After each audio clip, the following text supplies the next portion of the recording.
bisa menolong Tuhan. Bila ada yang mustahil, bila ada yang tidak bisa, bila ada yang putus asa, bila ada yang ngeluh dalam hidupnya, ulurkan tangan kasih-Mu Tuhan. Dan Engkau menjamahnya ya Bapa. Tidak ada yang mustahil dalam setiap keadaan Bapa. Terima kasih Bapa. Haleluya Yesus.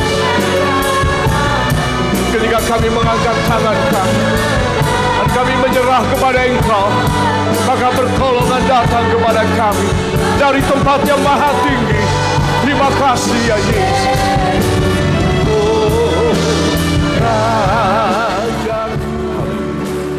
Saudara, marilah kita akan membaca seperti yang kita sudah nyanyikan. Judulnya 1, 2, pertolonganku di tempat maha tinggi. Amin. 1, 2, pertolonganku di tempat maha tinggi. Amin. Saudara bisa bayangkan, pertolongan kita datang dari tempat yang maha tinggi. Dari sorga, katakan dari sorga. Dari takhta Allah Bapa datang pertolongan saya. Yang percaya beri tepuk tangan yang baik bagi dia. Haleluya. Saya percaya. Itu sebab siapapun kita dalam keadaan yang seperti apapun, maka saya ingin mengajak pagi hari ini untuk kita mengangkat tangan kita dan menerima pertolongan dari tempat yang maha tinggi. Amin. Jangan lupa tempat yang maha tinggi adalah hadirat Tuhan. Dari sorga, ketika saya dan saudara di daratan ini, di udara tidak bisa menerima pertolongan, maka pertolongan kita lebih tinggi lagi. Amin. Katakan saya sangat percaya demi nama Yesus. Saudara, manusia ini dibentuk dan kelihatan nyata dalam 3 dimensi. Saudara, dia mempunyai tubuh, dia mempunyai jiwa, dia mempunyai roh. 3 dimensi kita ini. Bila salah satu tidak berfungsi atau salah satu tiada, saudara, maka hidup ini setengah mati atau sepertiga mati, saudara. Dan dia tidak bisa hidup dengan normal.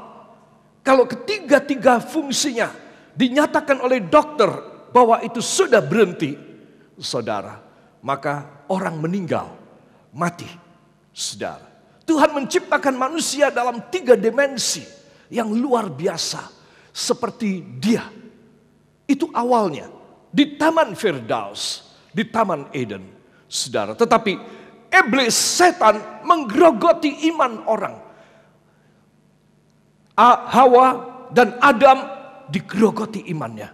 Dan mulai mengikuti kehendak daripada si ular, yaitu iblis, saudara.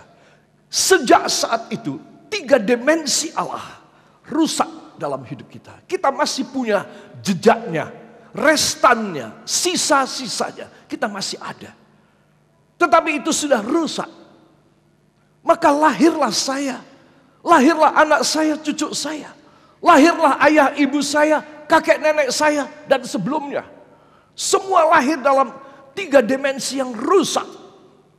Saudara. Tidak ada Taman Firdaus yang kedua.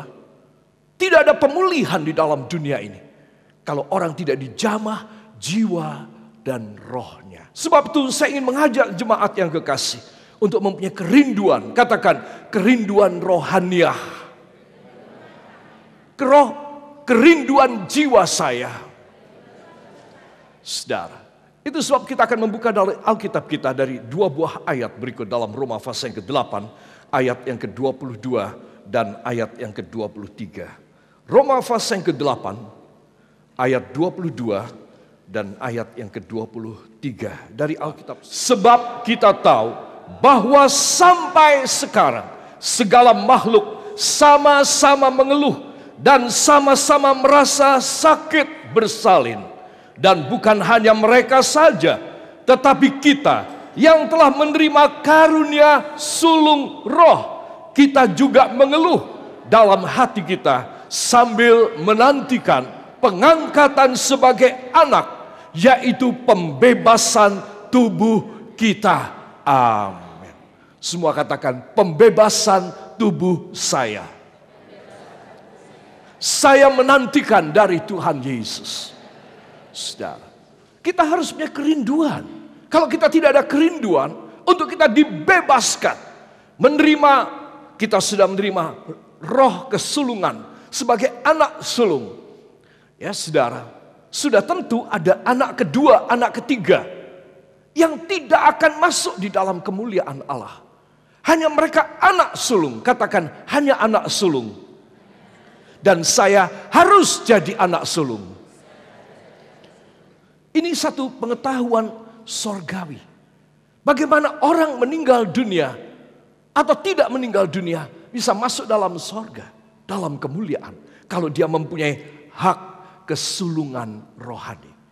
Itu sebab walaupun kita ya anak-anak muda, anak-anak remaja, ataupun orang-orang tua, tapi anak nomor 2, anak nomor 11, saudara. Tapi begitu kita mengenal firman dan kita percaya kepadanya, kita masuk dalam baptisan air. Kita makan perjamuan kudus setiap kali. Kita dipenuhi dengan Roh Kudus. Kita adalah anak sulung. Katakan, oleh sebab itu, sebenarnya saya punya hak anak sulung. Saudara, cuma kita tidak menyadarinya bahwa kita mempunyai hak anak sulung tersebut.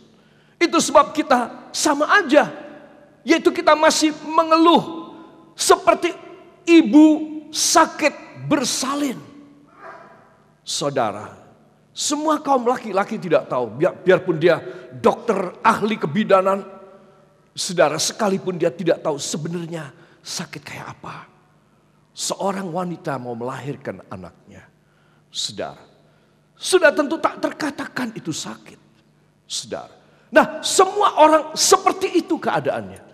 Kenapa? Karena mereka ingin supaya tubuhnya dibebaskan, jiwanya dimerdekakan, rohnya dibaharui untuk bisa menikmati hidup yang menyenangkan di dalam dunia. Kalau tidak, orang akan hidup sengsara. Seperti ibu yang mau melahirkan. Coba. Jadi, kalau saudara kejam pada jiwa saudara, saudara akan undur dari Tuhan.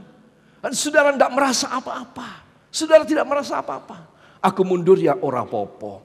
Nanti kalau aku sudah tua, aku sudah pada mau mati, aku sakit tidak bisa sembuh, itu lain soal.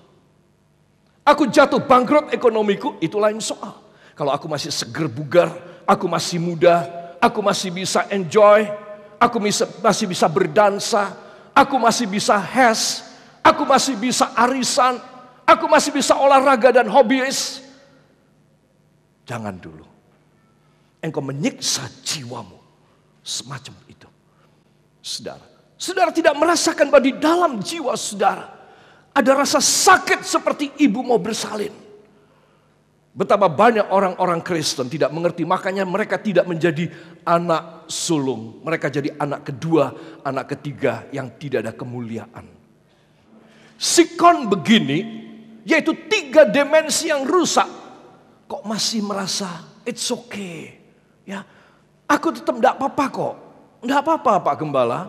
Saya sehat, saya oke. Ya, semua running well, semua bagus. Heran. Kenapa? Karena nggak ngerti firman. Orang itu kalau tidak mengerti, ngawur. Itu sebab dalam Yakobus pasal yang keempat ayat yang ke-9. Yakobus pasal yang keempat ayat yang ke-9. Dan nanti kita akan sambung dengan Yesaya 33 ayat 15 dan ayat 16. Marilah kita akan membaca Yakobus 4 ayat yang ke-9. 1, 2. Sadarilah